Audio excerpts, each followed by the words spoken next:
Welcome students, my name is Pramod, founder and director of सुलावी advance city. और इस video में हम डिस्कशंस करने वाले हैं 12th बोर्ड के मैथ सब्जेक्ट्स के बारे में कि आप मैथ में कैसे 90 प्लस स्कोर कर सकते हो एक सिंपल फॉर्मेट, एक स्टैटिक्स और सिंपल टेक्निक की मदद से। क्योंकि बिहार बोर्ड में जो सवाल का जो फॉर्मेट है और जितने ऑप्शनल सवाल हमें पूछे जाते हैं, इससे यह सिर्फ जाहिर होता है कि अगर आप अच्छा टाइमिंग मैनेजमेंट एंड क्वेश्चंस को अगर अच्छी तरह से समझ करके उसको सॉल्व करने की कोशिश करेंगे टाइमिंग के साथ, तो आप 90 प्लस स्कोर आसानी से कर सकते हो। तो इस वीडियो को एंड तक देखना, हम कुछ टेक्निक बताने वाले हैं जिसकी मदद से आप मैथ में इतने मार्क्सेस ला सकते हो। और बाकी के सब्जेक्ट के जो फिजिक्स के, केमिस्ट्री के, बायोलॉजी, हिंदी और इंग्लिश की जो वीडियोज हैं हम अनदर वीडियो में लाने वाले हैं, ताकि आपको ज़्यादा लेंदी वीडियो ना लगे और आसानी से 1 बाय 1 स्टेप से आप इसको समझ सको। इसलिए चैनल को सब्सक्राइब कर दो, नोटिफिकेशन आइकन ऑन कर दो। अगर आप चैनल को सब्सक्राइब कर दिए हो तो चैनल के लिंक को आप अपने दोस्तों के साथ शेयर करो और इस चैनल को ग्रोथ रेट बढ़ाने के लिए मदद करो, क्योंकि इस तरह के टेक्निक सिर्फ आपको सुलावी एडवांस सिटी में मिलेगी और यहां से आप अपने दोस्तों को और खुद की भी मदद कर सकते हो। चलिए हम शुरू करते हैं। दोस्तों, क्वेश्चंस का जो फॉर्मेट होता है हमारे बिहार बोर्ड में, जिसमें सर 50 ऑब्जेक्टिव होते हैं और 50 मार्क्स में आपके सब्जेक्टिव होते हैं। अब जो 50 मार्क्स के जो ऑब्जेक्टिव होते हैं, जिसमें से 60 सवाल आपके पूछे जाते हैं और आपको कोई भी 60 में से 50 जवाब आपको देने होते हैं। सब्जेक्टिव की बात करें तो सब्जेक्टिव दो फॉर्मेट में आती है, आपका एक लघु प्रश्न होता है और एक दीर्घ प्रश्न होता है। लघु प्रश्न 2 मार्क्स के होते हैं और दीर्घ प्रश्न 5 मार्क्स के होते हैं। लघु प्रश्न 15 सवाल के जवाब देने होते हैं और आपसे सवाल पूछे जाते हैं 27, यानी कि 27 सवाल पूछे जाते हैं और आपको सिर्फ उसमें सिर्फ 15 सवाल के ही जवाब देने हैं। और अगर 5 नंबर वाले दीर्घ की प्रश्न की बात करें तो आपको जो सवाल पूछा जाएगा उसके एक अल्टरनेटिव आपको दिया जाएगा। सपोज कि आपको इंटीग्रेशन से कोई सवाल दिया और अथवा में करके आपसे डिटर्मिनेंट का सवाल देगा। अगर आप इंटीग्रेशन का सवाल नहीं बना पा रहे हो तो आप डिटर्मिनेंट का सवाल बना सकते हो। तो दोस्तों, ये सारे हमारे क्वेश्चंस के फॉर्मेट होते हैं। अब इसके हम टेक्निक की बात करें कि हम मार्क्स कैसे अचीव कर सकते हैं। देखिए, कोरोना के समय में बच्चे को पढ़ाई नहीं हो पाई है ढंग से, बहुत सारे क्लासेस डिस्टर्बेंस रहा। जो ग्रामीण इलाके की बात करें तो ग्रामीण इलाके में कुछ टीचर जो है छुप छुप के पढ़ाएं, बट उतना मतलब बेसिक तरीके से नहीं पढ़ा पाए जितने बच्चे को पढ़ना चाहिए। बट अब हमारे पास कुल मिलाकर के 3 महीने लगभग समय बचे हुए हैं। 3 महीने में कुछ फेस्टिवल आएंगे, यानी हम 2.5 महीना लेकर के चलते हैं, यानी कि 2.5 महीना हमारे पास समय है और हमें 90% मार्क्स स्कोर करने हैं। इसके लिए हमें क्वेश्चंस के जो फॉर्मेट को समझनी है और उसके साथ साथ हम उस चैप्टर पे ज्यादातर हम फोकस करेंगे जिस चैप्टर से प्रीवियस ईयर में बिहार बोर्ड ने सवाल किए हैं। तो उस चीज को पूरी तरह से समझने के लिए हम आपको अपने कॉपी पर ले जाते हैं, जहां पर हमने ये पूरा डायग्राम बनाया हुआ है और वहां पर हम आपको पूरी तरह से समझते जाओ। तो सबसे पहले हमारा ऑब्जेक्टिव है, देन सब्जेक्टिव है। ऑब्जेक्टिव में आपके 50 मार्क्स, सब्जेक्टिव में आपके 50 मार्क्स।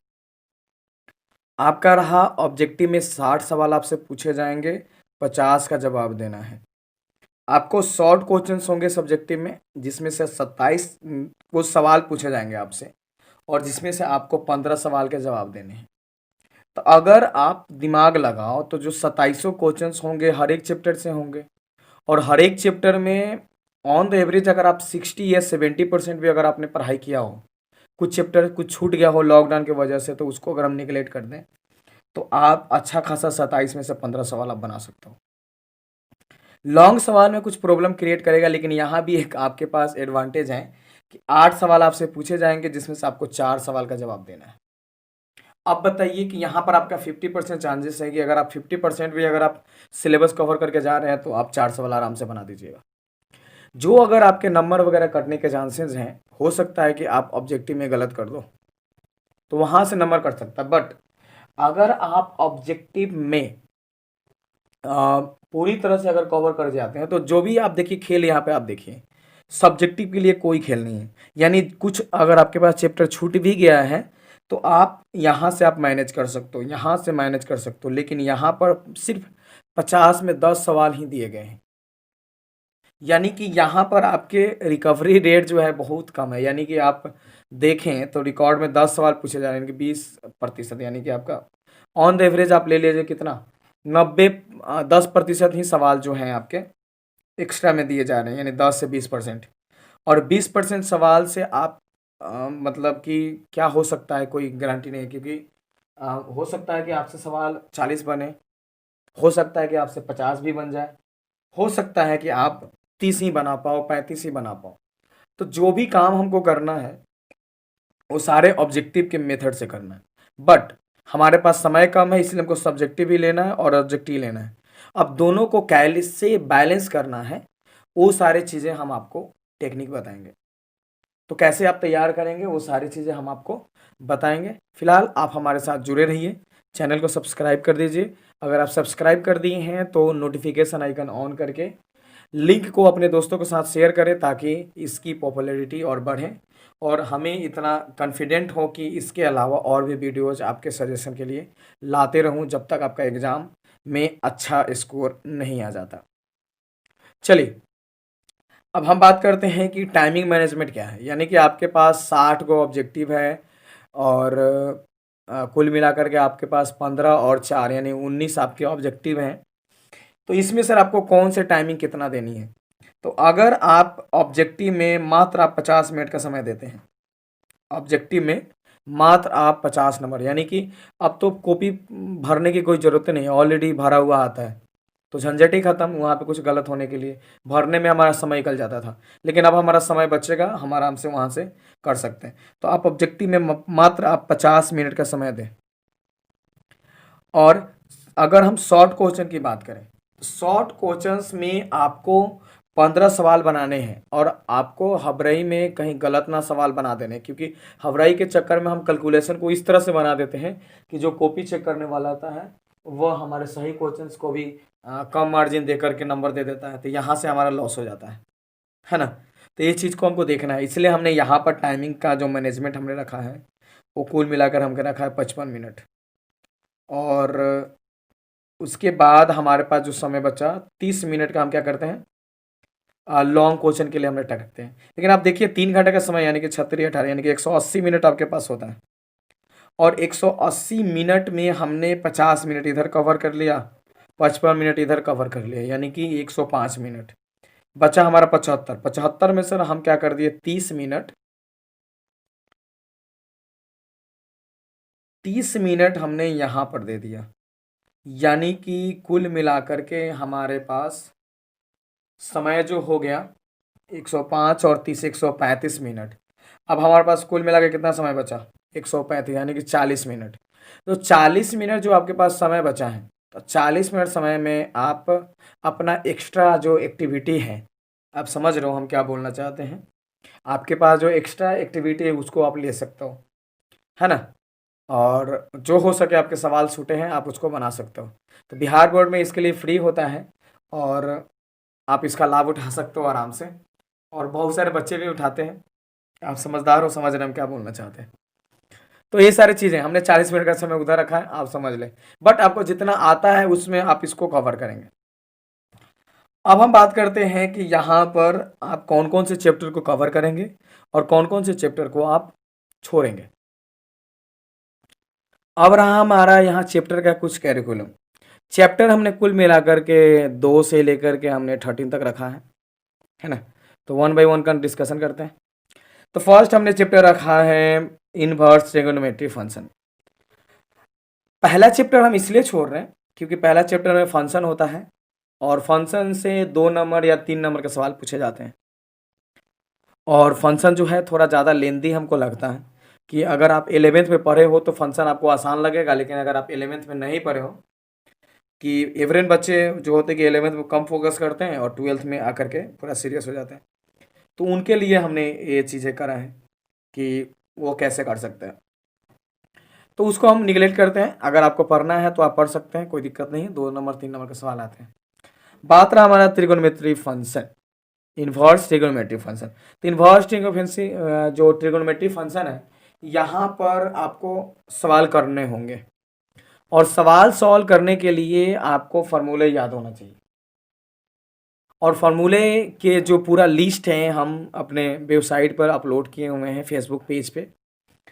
तो आप वेबसाइट पर जाकर के वहाँ से फेसबुक पेज में डायरेक्ट इंटर हो जाएंगे। वहाँ पर हमने इसका पूरा लिस्ट तैयार करके रखा हुआ फार्मूला का, मतलब मेथड बाय मेथड। तो उसको आप देख सकते हो और वहाँ से उसको डाउनलोड करके याद कर सकते हो।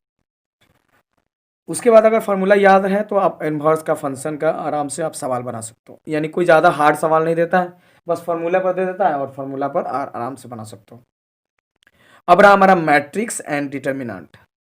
तो मैट्रिक्स डिटर्मिनेंट 2 ऐसे चैप्टर है जहाँ से तकरीबन 12 से 13 नंबर 15 नंबर तक सवाल पूछे जाते हैं। है छोटा सा चैप्टर, कुछ में नहीं है, इसमें बस गुना करना होता है और उसके साथ साथ आपके जो समीकरण कैलकुलेशन है अलजेब्रा का, है ना। तो अलजेब्रा का कैलकुलेशन है, तो अलजेब्रा का कैलकुलेशन यहाँ पर आपको देखना पड़ता है। तो अलजेब्रा का कैलकुलेशन अगर आती है तो आराम से इसको फंक्शन को, मैट्रिक्स को और डिटर्मिनेंट को सॉल्व कर सकते हो। बड़ी आसान चैप्टर है और यहाँ से 15 नंबर सवाल आ जाते हैं।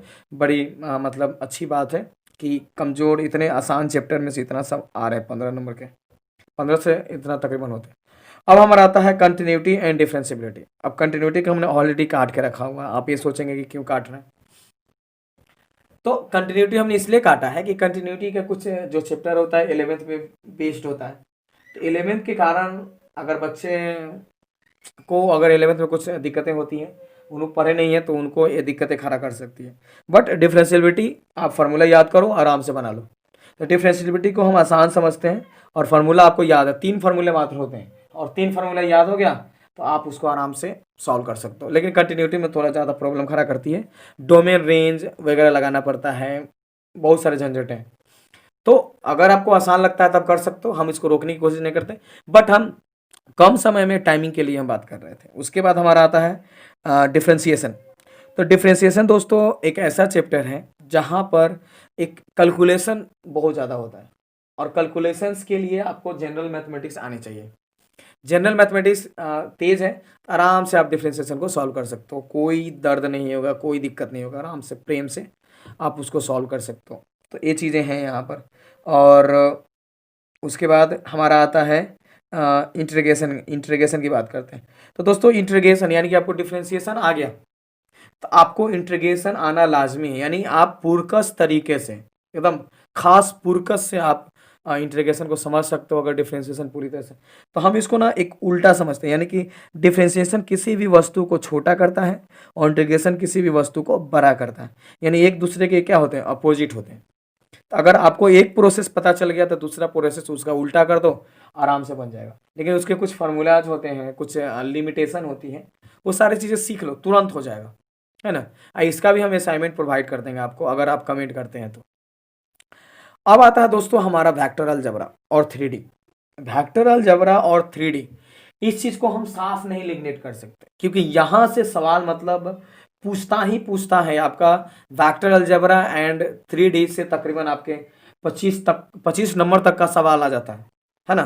तो 25 नंबर कोई छोटी मोटी बड़ी बात नहीं होती है और इसको आपको कवर करनी है। आप वेक्टर अलजेब्रा अगर आप 11th में फिजिक्स पढ़े हो तो वेक्टर अलजेब्रा वहाँ पर आ दिया जाता है। अगर आप 9th क्लास 10th क्लास या 11th में अगर आप 1D 2D पढ़े हो तो 3D समझने में बहुत ज़्यादा आसानी हो जाती है और 3D को आप एकदम पूरी आसानी तरीके से आप उसको पढ़ लोगे। लेकिन इसके 3D का स्पेशली हम चैप्टर पढ़ाने वाले हैं आप लोगों को ऑनलाइन। तो अगर आप हमारे साथ जुड़े रहेंगे तो आपके पास नोटिफिकेशन जाएगा और आराम से उसको पढ़ सकते हो सकता है कि इस वीडियो के बाद हम 3D का लेक्चर अपलोड करें, उसको आप आराम से देख सकते हो। उसके बाद दोस्तों आता है LLP, linear programming. Linear programming एक इम्पॉर्टेंट चैप्टर है, बड़ी आसान होता है, यानी कि 1 या 2 फार्मूले होते हैं और यहाँ से 5 नंबर के सवाल आपसे पूछते हैं और 5 नंबर का सवाल अगर आप इसको बना लिए तो आराम से यहाँ पे आपको आसानी से, एकदम छोटा सा चैप्टर है बाबू, इसको पढ़ सकते हो। प्रोबेबिलिटी से सवाल जरूर आते हैं और प्रोबेबिलिटी आप 9th में जरूर पढ़े हो, 11th में भी है और 12th में भी दे दिया है। तो ये चीज़ें हैं। तो प्रोबेबिलिटी का और 3D का हम 2 चैप्टर का हम लेक्चर लाने वाले हैं। तो अगर आप रिस्पॉन्स करते हैं तो आराम से हम इसका वीडियो अपलोड करते हैं और नेक्स्ट वीडियो में हम इसके बारे में चर्चा करेंगे। तो ये पूरा ऑल ओवर कैलकुलिज्म। तो दोस्तों हमने ये सारे कैलकुलिज्म आपको बताया है 12th बोर्ड में कैसे मार्क्स लाने हैं, और कुछ कंडीशंस भी हमने रखा है कि कैसे आपको मार्क्स लाने हैं। और जो चैप्टर आपको कमज़ोर है और उसका हम वीडियोज़ लाने वाले हैं, तो इसके बारे में आप हमसे कनेक्ट रहिएगा। हो सकता है कि आपको और भी जो चैप्टर कमज़ोर है वो उसको अगर आप कमेंट करते हैं तो उसके बारे में भी हम पूरा A to Z clear cut हम आपको थ्योरी देने वाले हैं, टेक्निक देने वाले हैं, जिसकी मदद से आप एकदम चुटकियों में, मतलब कोई चीट की ज़रूरत नहीं पड़ेगी, आराम से आप इसको सॉल्व कर सकते हो। तो मिलते हैं किसी नेक्स्ट वीडियो में। जय हिंद, जय श्री राम।